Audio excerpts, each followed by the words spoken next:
Ikaze mu makuru yacu yo mu gitondo cyo kuri tariki ya 4 ukwezi kwa gatanu 2026 ndabasuhuza mbifuriza kugira ibihe byiza.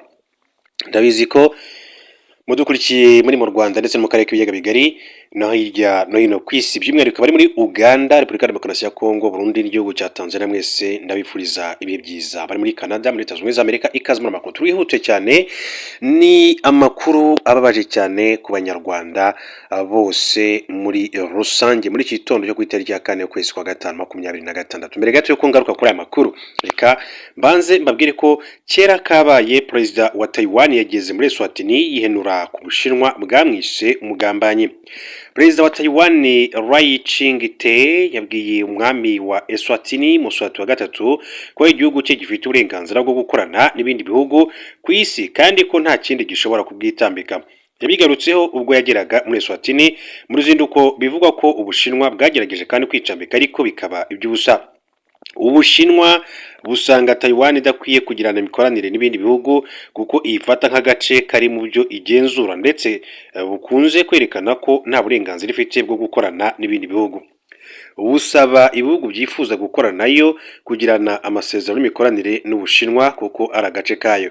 Ubushinwa bwagaragaje ko urugendo rwa Lai ari nk'ubugambanyi kuko Taiwan atari igihugu ahubwo ari intara igenzurwa n'Ubushinwa. Minisiteri y'Ububanyi n'Amahanga y'Ubushinwa yasabye Eswatini n'ibindi bihugu kureba aho amateka yerekeza bigahagarika gukorera mu nyungu z'abashyigikiye ukwiyomora kwa Taiwan ku Bushinwa. Yanenze uko nyuma y'igihe gito cyane umutingito ubereye Iran, Lai Ching-te yasize abaturage ba Taiwan bari bagihungabanye kubera ingaruka zawo, maze akinjira mu ndege y'amahanga mu buryo bwiswe magendu ava ku kirwa asesagura umutungo w'abasora. Yasobanuye ko ibyakozwe ari imyitwarire idakwiriye ya Lai Ching-te nawe wafatanyije. Yongera kandi kugaragaza ko ihame ry'Ubushinwa budaciwemo ibice One China Principle ari ihame shingiro mu mibanire mpuzamahanga kandi ryemererwa n'ibihugu byinshi cyane ku isi. Taiwan yo rero yifata nk'iyigenga ndetse yamagana ibyo Ubushinwa buvuga, ikagaragaza ko ifite uburenganzira bwo kugirana imikoranire n'ibindi bihugu kandi ko ntawe ukwiye kubyitambika. Mu kwezi gushize Taiwan yatangaje ko Ubushinwa bwahatiye ibihugu bitatu bikora ku nyanja y'Ubuhinde kutemerera uruhushya rw'urugendo indege ya perezida wayo Lai. Perezida Lai yagiye muri Eswatini aho yari yitabiriye isabukuru y'imyaka 40 umwami Moswati wa gatatu amaze ku ngoma muri iki gihugu cya Eswatini. Hanyuma reka duce no mu gihugu cya Kenya mbabwira amakuru havugwa nuko imyuzure n'inkangu byahitanye abantu bagera kuri 18. Abantu 18 bo bimaze kumenyekana ko bishwe n'imyuzure n'inkangu byatewe n'imvura nyinshi cyane yaguye muri Kenya. Polisi ya Kenya niyo yabitangaje ku itariki ya 3 Gicurasi 2026. Ibi biza byabereye mu ntara ya Tharaka Nithi, Elgeyo Marakwet ndetse n'iya Kiambu ziherereye mu bice by'uburasirazuba n'ibyo hagati muri Kenya. Mu itangazo polisi ya Kenya yagize ati polisi y'igihugu yemeje ko abantu 18 bahitanywe n'ibi biza, ibigaragaza ingaruka zikomeye cyane z'uburyo ikirere kimeze ubu. Kenya iri kwibasirwa n'imvura nyinshi yangije n'ibikorwa remezo, ikura abantu benshi mu byabo bijyanye n'uko kuva muri Werurwe kugeza muri Gicurasi harangwa imvura nyinshi. Muri Werurwe nabwo kandi inzego z'ubuyobozi muri Kenya zatangaje ko nibura abantu 62 bapfuye nyuma y'uko imvura nyinshi cyane ibasiye icyo gihugu igateza imyuzure ahantu hatandukanye. Aho ni mu gihugu cya Kenya. Hanyuma reka tuve muri icyo gihugu cya Kenya ahubwo duce kuri iyi nkuru mbabwire ko abasirikare babiri ba Amerika baburiye mu myitozo ya gisirikare iri kubera muri Maroc. Ubuyobozi bw'ingabo za Leta Zunze Ubumwe za Amerika zikorera muri Africom bwatangaje ko hari abasirikare babiri babo baburiwe irengero mu myitozo itegurwa n'iki gisirikare ku bufatanye n'ibihugu byo muri Afurika izwi ku izina rya African Lion. Ubuyobozi bw'ingabo z'ibihugu ku mpande zombi bwatangaje ko bwatangiye guhuza imbaraga mu bikorwa byo gushakisha ndetse no kurokora aba basirikare baburiwe irengero mu ishuri rya gisirikare rya Camp Dara riherereye mu mujyi wa Tantan uri mu majyepfo ya Maroc. Igisirikare cya Maroc cyatangaje ko abasirikare baburiwe irengero hafi y'umukingo uri aho iryo shuri riherereye ndetse ko bakomeje kubikoraho iperereza. African Union ni imyitozo ya gisirikare yo ku rwego rwo hejuru itegurwa na Amerika ku bufatanye n'ibindi bihugu byo muri Afurika. Iyi myitozo yitabirwa n'abasirikare benshi cyane baturutse muri Amerika, ibihugu bibarizwa mu muryango w'ubutabarane wa NATO ndetse n'ibihugu byo muri Afurika. Imyitozo igamije kandi kuzamura ubunyamwuga n'imikoranire mu bya gisirikare hagati y'izi ngabo ndetse no kwitegura ko igihe habayeho ikibazo mu bihugu bya Afurika cyangwa se ahandi bashobora kandi gukorana mu kubikemura. Muri rusange imyitozo ibera mu bihugu bitandukanye byo muri Afurika birimo Maroc, Ghana, Senegal na Tunisia. Muri uyu mwaka imyitozo yatangiye ku itariki 27 Mata ikazarangira ku itariki 8 Gicurasi 2026 muri ibi bihugu bine byo muri Afurika. Africom igaragaza ko imyitozo ihambaye ibera muri Maroc kubera ko yitabirwa n'abasirikare barenga 5,000 baturutse mu bihugu bigera kuri 40. Reka rero tugaruke mu gihugu cy'u Rwanda babwire amakuru yababaje abanyarwanda bose muri rusange nk'uko bikomeje kugenda abigarukaho kandi uko nabivugaga, akaba yari inkuru navuga ngo ni inkuru ibabaje cyane. Mu by'ukuri mu karere ka Burera inkuba yishe abagabo bagera kuri 2 bo muri aka karere ka Burera mu murenge wa Rwere ndetse na Cyeru bakubiswe n'inkuba barapfa. Byabaye ku itariki ya 3 Gicurasi 2026. Aba baturage barimo umugabo w'imyaka 39 wo mu murenge wa Rwerere, kagari ka Gacundura, umudugudu wa Sarambwe, wakubiswe n'inkuba saa 8 n'igice. Uyu mugabo asize umugore n'abana 4 ndetse inkuba ikaba kandi yamukubise ari kumwe n'abo bose mu nzu. Undi ni umugabo w'imyaka 56 wari utuye umurenge wa Cyeru, akagari ka Ruyange ho mu mudugudu wa Gatagarijite, ngo yamukubise avuye gushaka ubwatsi bw'inka. Umuyobozi w'akarere ka Burera Mukamana Soline mu kiganiro n'ikinyamakuru cya Gadomokom yihanganishije abo mu muryango yabuze ababo, avuga ko ubukangurambaga bwo kwirinda inkuba bukomeje. Ati nibyo koko abaturage 2 babuze ubuzima kubera ibiza by'inkuba, twihanganishije imiryango y'ababuze ababo.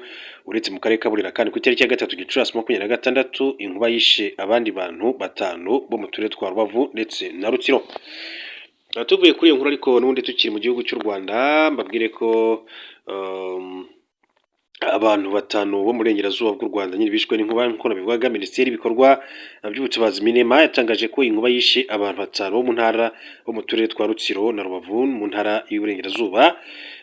Iyi Minema rero ndetse ikaba igaragaza ko ku itariki ya 3 Gicurasi 2026 abantu 5 barimo 3 bo mu karere ka Rutsiro na 2 bo mu karere ka Rubavu bishwe n'inkuba, barimo umukobwa w'imyaka 14 wo mu karere ka Rubavu, umurenge wa Cyanzarwe ho mu kagari ka Ryabizige, wakubiswe n'inkuba saa 8 z'amanywa ari mu rugo iwe iwabo. Harimo kandi undi mugabo w'imyaka 38 wo mu murenge wa Busasamana, akagari ka Gihonga, n'umukecuru w'imyaka 80 wo mu karere ka Rutsiro, umurenge wa Ruhango ho mu kagari ka Nyakarere. Abishwe n'inkuba barimo umugore w'imyaka 32 wo mu murenge wa Mushonyi, akagari ka Rurara. Hanyuma rero kandi uyu mugoroba ati saa 10:50 inkuba yakubise umusaza w'imyaka 80 wari we ati mu murenge wa Kivumu, akagari ka Karambi. Akarere ka Rutsiro ni kamwe mu dukunda kwibasirwa n'ibiza by'inkuba ndetse zikanatwara ubuzima bw'abatari bake buri mwaka. Inkuba yeruka kwica umugabo w'imyaka 21 wo mu murenge wa Mukura muri aka karere mu ijoro ryo ku itariki 30 Mata 2026. Ibiza bikomeje kandi guhitana ubuzima bw'abanyarwanda. Muri Werurwe 2026 Minema yatangaje ko ku itariki ya 2 Mutarama 2025 kugeza ku itariki ya 18 Werurwe 2026 ibiza birimo imvura nyinshi, inkangu n'inkuba byishe abantu 207 mu gihugu hose. Raporo igaragaza ko abantu bakomerekejwe n'ibiza ari 432, inzu 2341 zirangirika, izindi 35 zisenyuka burundu. Amatungo yatwawe n'imyuzure akaburirwa irengero arimo inka 105 n'andi matungo 50. Ibihingwa byari ku buso bwa hegitari 1252 n'igice byo byarengewe n'amazi y'imvura, ndetse hangirika amashyamba yari ku buso bwa hegitari 58. Iyi raporo kandi igaragaza ko ibikorwa remezo byagizweho ingaruka n'ibiza birimo ibyumba by'amashuri 157, imihanda 52, imiyoboro y'amashanyarazi 111, ibiraro 57, imiyoboro y'amazi 3, insengero 10 n'amasoko 6, inganda 6, ibiro 12 n'ibigo kandi nderabuzima 6. Hari n'indi nkuru abonye itari nziza cyane rwose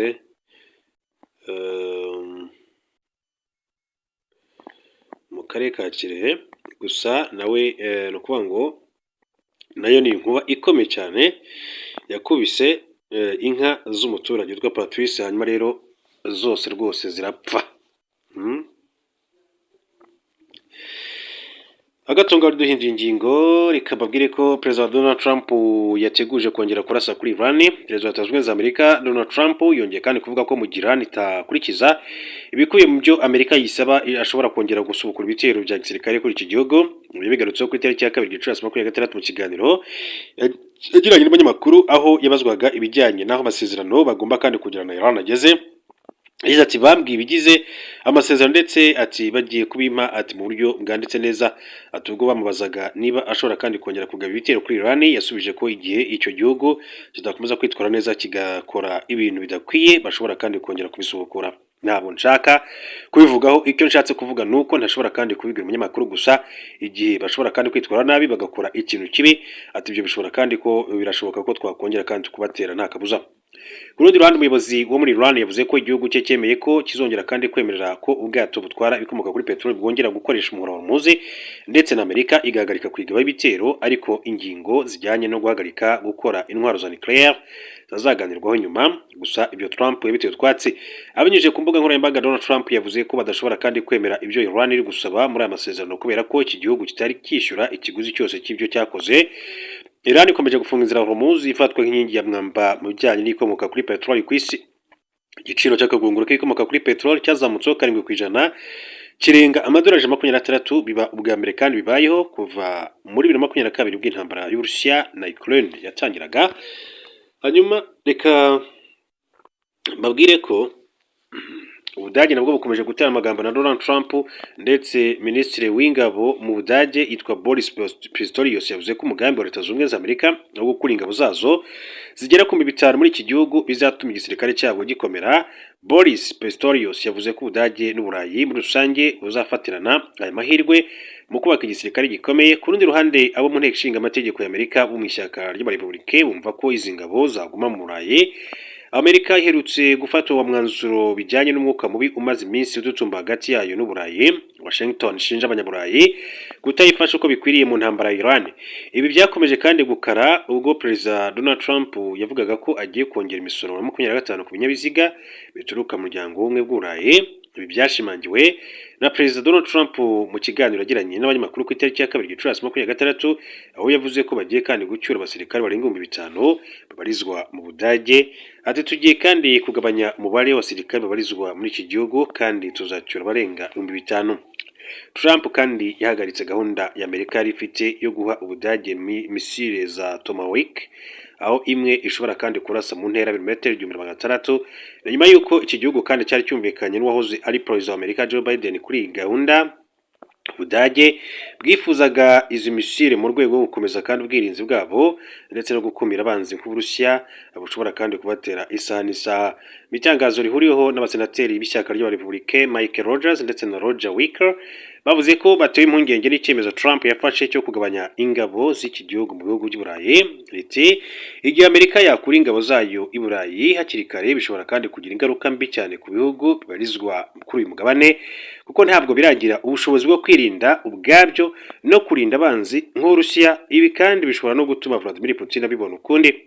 Gusa minisitiri w'ingabo w'Ubudage Boris Pistorius ntabwo ariko abibona, kuko we abona ko kugabanuka kw'ingabo za Amerika mu Burayi bizatuma nabwo bwisuganya bukibaka bukareka gukora bwishingikiriza ku kwihimura. Ati twebwe nk'abanyaburayi dukwiriye kandi gufata inshingano ku mutekano wacu, kandi urebye ku ruhande rwacu nk'Ubudage twarabitangiye twongera umubare w'abasirikare, turi kugura ibikoresho bya gisirikare ndetse no kubaka ibikorwa remezo bikomeye. Mu Budage habarizwa ingabo za Amerika zirenga 40,000 zatangiye kandi kubayo nyuma y'intambara ya kabiri y'isi, ziyongera mwaka w'1960 hagamijwe kandi gufasha mu kurwanya yahoze ari Leta Zunze Ubumwe z'Abasoviyeti mu ntambara y'ubutita cyangwa se muri guerre froide mu rurimi rw'igifaransa nk'uko umuntu yabigenekereza akabivuga gutyo. Nyuma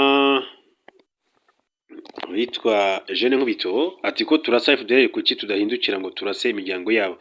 Ni Major General Nkubito, umuyobozi wa diviziyo ya gatatu y'ingabo z'u Rwanda ikorera mu ntara y'Uburengerazuba. Major General Eugene Nkubito yagaragaje ko abantu bari muri FDLR bafite imiryango ituye mu Rwanda ndetse iyo uyu mutwe wagabye ibitero abo mu miryango yabo ntawe ubakoraho, nyamara ubutegetsi bwabanje kandi iyo nkotanyi zateraga bahitaga bica abaturage b'abatutsi. Ibi ni bimwe mu byagarutseho ku itariki 30 Mata 2023 mu gikorwa cyo kwibuka ku nshuro ya 32 Jenoside yakorewe Abatutsi mu mwaka w'igihumbi kimwe magana cyenda mirongo icyenda na kane cyabereye ku rwibutso rwa Gisenyi rwa Komine Rouge mu karere ka Rubavu. Yamije ko abafite babo bagiye muri FDLR atarabo bohereje bityo ntabaziza ibikorwa bibi byabo. Ati uyu munsi ko turasa FDLR twari guhindukira tukarasa imiryango yabo, hano nta miryango bafite hano. Ati turanabazi, ati n'amazina, ariko abaturage baratuye. Ati hano tuzi ko ari abaturage ntabwo babatumye bariya, ati abo ngabo ati barayobye bata umurongo, abari mu gihugu rero bayobotse leta, ati waba bashaka iki? Ati nta nubwo byatumye, ati batumye bariya ariko bicwaga cyangwa se bakameneshwa baziraga inyenzi. Yavuze ko muri Repubulika ya mbere bamwe mu mpunzi zari hanze y'u Rwanda, ati hari abari bariyise inyenzi, ati bagendaga rero bagafata imbunda bagatera mu Rwanda, y'igitero cyageze abatutsi babo bakicwa. Ati abakoloni batashye iwabo umwaka w'igihumbi kimwe magana cyenda mirongo itandatu na kabiri u Rwanda ngo rubone ubwigenge, leta yariho itangira kwica abantu umwaka w'igihumbi kimwe magana cyenda mirongo itandatu na gatatu. Habaye abantu biyise inyenzi, ati bari barahunze bashaka kandi kugaruka mu gihugu cyabo, ati bagafata imbunda hafi aho sinzi ahantu, ati bazikuraga bagatera, ati batera mu Bugesera, ati leta ikagenda ikica abaturage b'abatutsi, ati bituriye aho ngaho mu Bigogwe cyangwa se za Kibirira. Ati bigaragaza ko leta ya Kayibanda gukomeza, ati bari bagamije kandi gukangurira abantu ko ari abahutu kandi bagomba kwica abandi batari abenegihugu, bakwiye kandi gusubira iwabo. Ati nanjye ntazi aho ariho, numvaga bavuga Ethiopia, ati byose bigamije kandi ubusambo n'ubujiji. Yagaragaje ko mwaka w'igihumbi kimwe magana cyenda mirongo irindwi na gatatu Habyarimana ahiritse ubutegetsi, avuga ko azanye ubumwe, amahoro n'amajyambere, ariko nawe akomeza ibikorwa byibasira abatutsi nka Kayibanda Gregoire yasimbuye.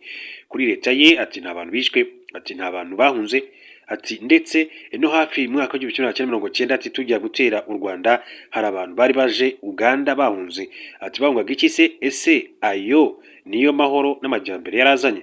Yagaragaje ko Habyarimana kandi yabeshye abanyarwanda ko ibyo Kayibanda yari yaratangiye agiye kubikuraho, arangije atangiza iringaniza mu mashuri aho kureka bose ngo bige. Yashyizeho iringaniza amashuri. Ese yumvaga ko kuba bamwe bajya kwiga bagenzi babo basigaye mu rugo bakwiga batuje, ndetse n'abarimu mu mashuri bagakora ivangura rishingiye ku moko? Bifuzaga ko ibyabaye mu mwaka w'igihumbi kimwe magana cyenda mirongo itanu n'icyenda n'umwaka w'igihumbi kimwe magana cyenda mirongo itandatu na kabiri ku bwa Kayibanda bazagera icyo gihe gukora jenoside. Abantu barabyumvise kandi niko byagenze. Yasabye abakiri mu mutwe wa FDLR kandi bakiri mu mashyamba ya Kongo gutaha bagafatanya n'abandi kubaka igihugu kuko iyi leta batazayitsinda. Urwibutso rwa Komine Rouge rushyingwemo abatutsi 5209 biciye muri Gisenyi no mu nkengero zayo mu karere no kuvana mu burengerazuba bw'u Rwanda uyu munsi wa none. Reka rero mbashimire kandi mbifurize gukomeza kugira igitondo cyiza. Turaza gusubira muri makuru masaha.